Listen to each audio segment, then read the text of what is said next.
He stood on the beach at Normandy, surrounded by machine gun fire and artillery explosions. In his hands, not a rifle, not a machine gun, but a Scottish broadsword and a long bow.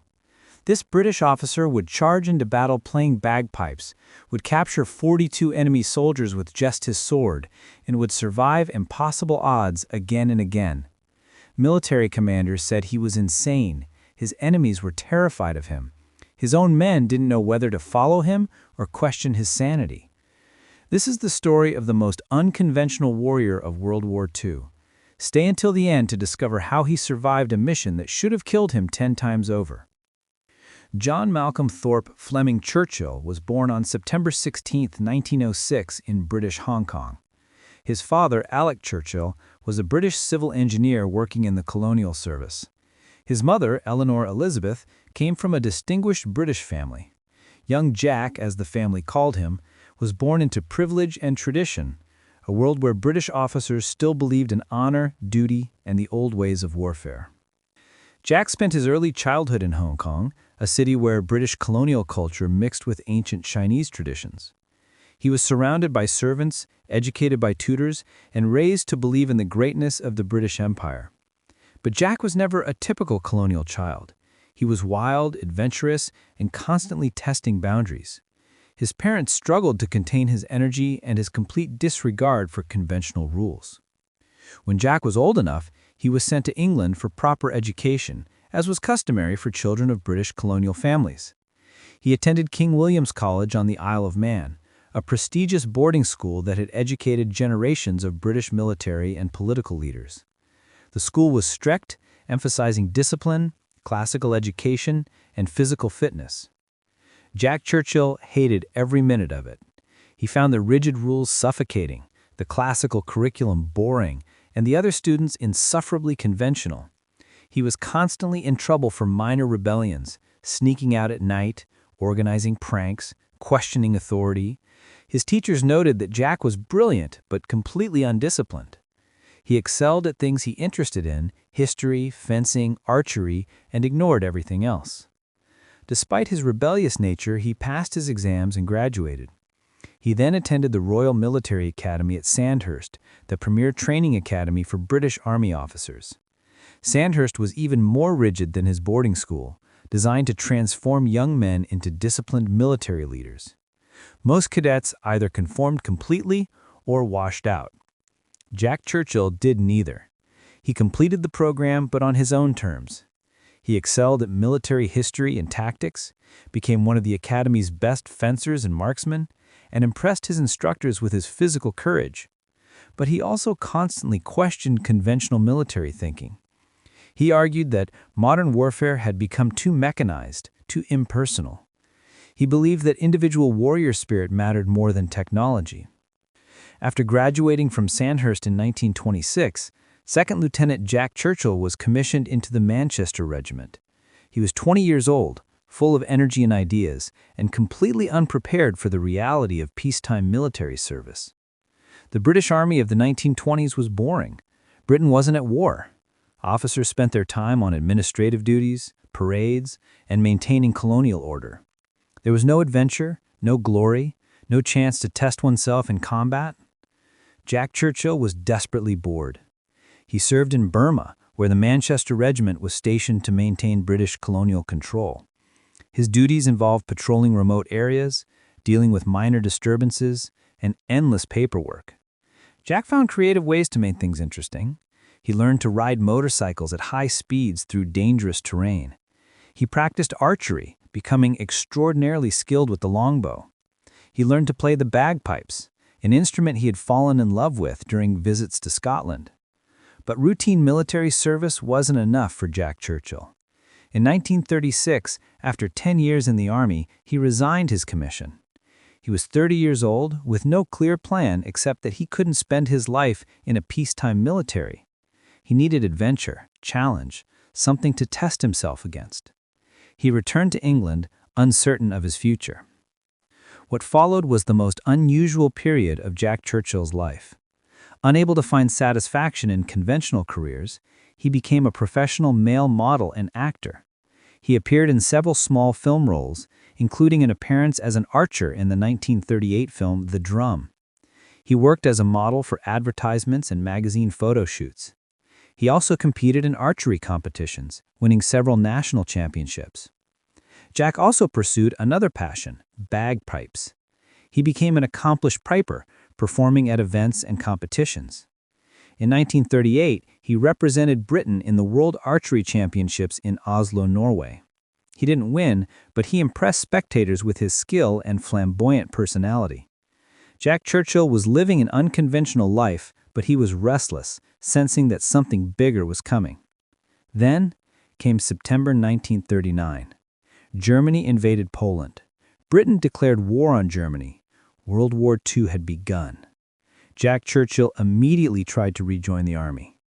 At first, military bureaucrats hesitated. He was 33 years old, had been out of service for 3 years, and had a reputation as eccentric. But Britain needed officers desperately. Jack was recommissioned as a lieutenant and assigned to the Manchester Regiment, his old unit. Finally, Jack Churchill was going to war, but not the way the military expected. Jack had very specific ideas about how a warrior should fight. He believed that modern soldiers had lost something essential: the spirit of individual combat, the warrior's code, the impersonal nature of fighting. He decided to go to war his way, using the weapons and methods of earlier centuries. Jack Churchill went to war carrying a Scottish broadsword and a longbow with arrows. His commanding officers thought he was insane. His fellow officers didn't know whether to laugh or report him for mental evaluation. But Jack was completely serious. He argued that a longbow was actually a practical weapon. It was silent, reusable, and psychologically terrifying to the enemy. The sword was for close combat and morale. And besides, as he famously said, any officer who goes into action without his sword is improperly dressed. In May 1940, the Germans launched their invasion of France and the Low Countries. British forces were rushed to the continent to stop the German advance. Jack Churchill's battalion was sent to France as part of the British Expeditionary Force. This would be his first real combat, and he intended to make it memorable. The British Expeditionary Force quickly found itself overwhelmed by the German blitzkrieg. Panzer tanks, dive bombers, and rapid infantry advances shattered defensive lines. British and French forces retreated in chaos towards the coast, hoping to evacuate from Dunkirk.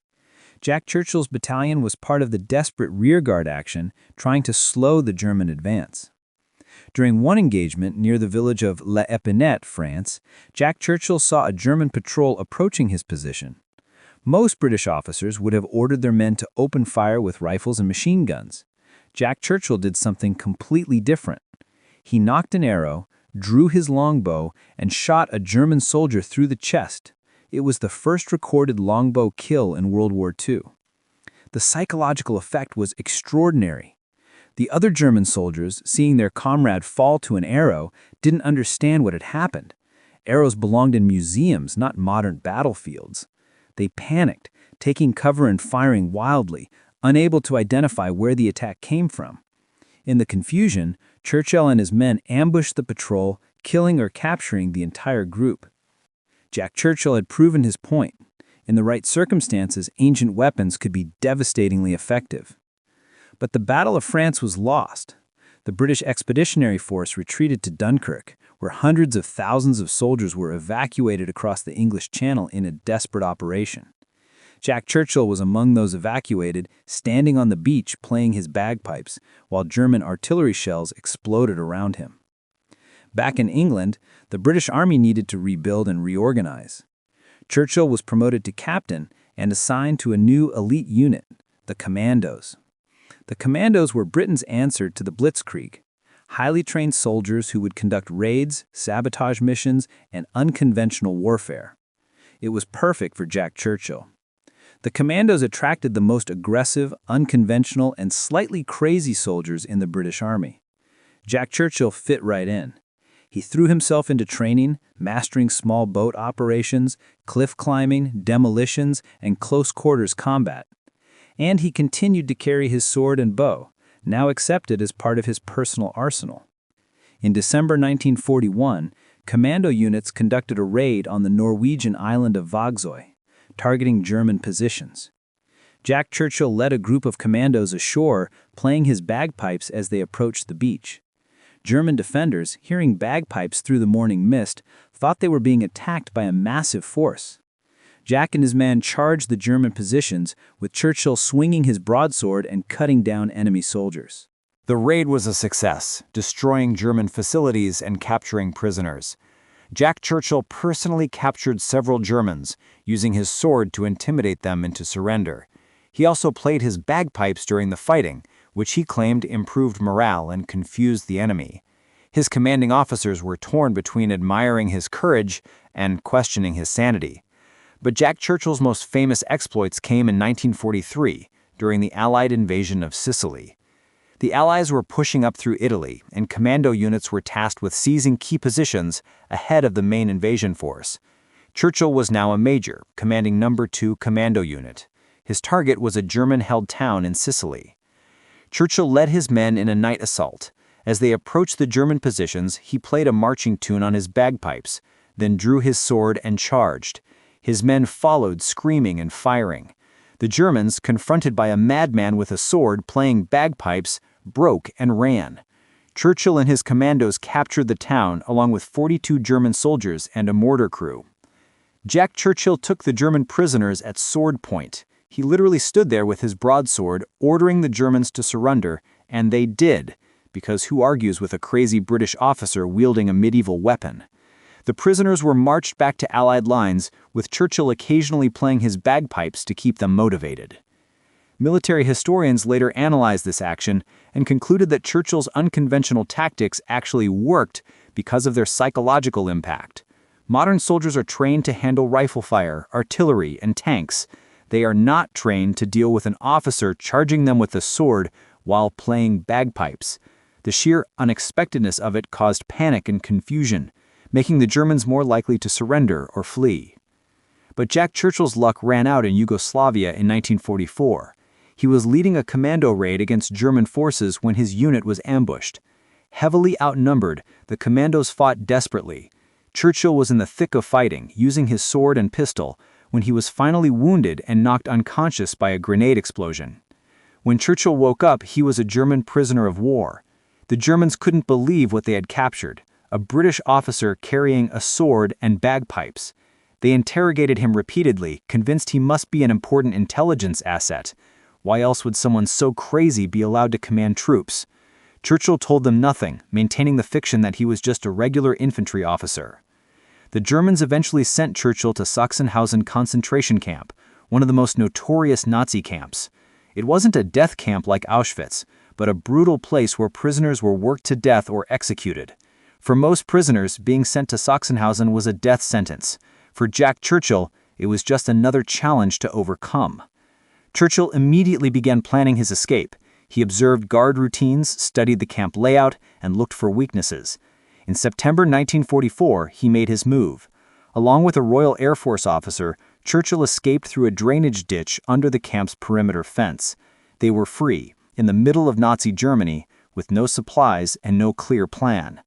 The two men walked east, trying to reach Allied lines.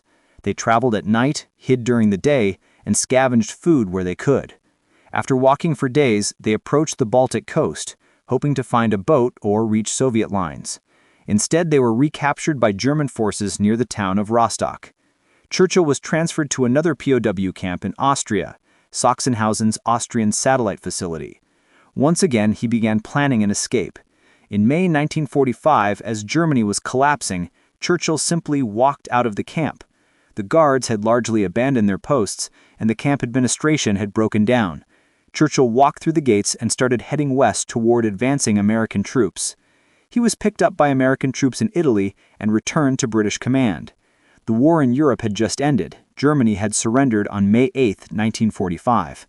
Jack Churchill had survived being captured twice, imprisoned in concentration camps, and escaped twice. And his first comment when he reached British lines was disappointment that the war had ended before he could get back into combat. But World War II wasn't completely over. Japan was still fighting in the Pacific. Churchill immediately volunteered for transfer to the Pacific Theater. He wanted to fight the Japanese, hoping to use his commando tactics in the jungle warfare of Southeast Asia. He was sent to Burma, where British forces were pushing the Japanese out of occupied territory. Churchill arrived in Burma just in time to hear that the United States had dropped atomic bombs on Hiroshima and Nagasaki. Japan surrendered on August 15, 1945. World War II was completely over. Jack Churchill was deeply disappointed. As he later said, "If it wasn't for those damn Yanks, we could have kept the war going another 10 years. After the war, Jack Churchill remained in the military. He served in Palestine during the British Mandate period, dealing with the increasingly violent situation between Jewish and Arab populations. His unconventional approach continued.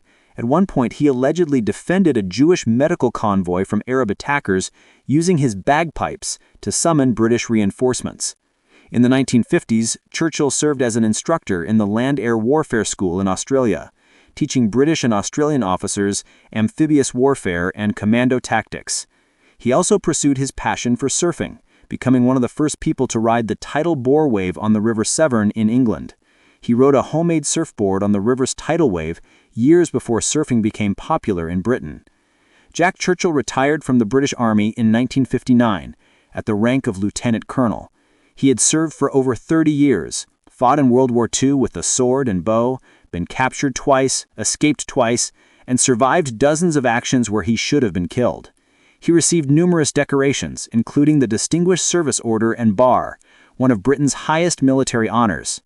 In retirement, Churchill remained active and adventurous. He worked as an instructor in a private archery school.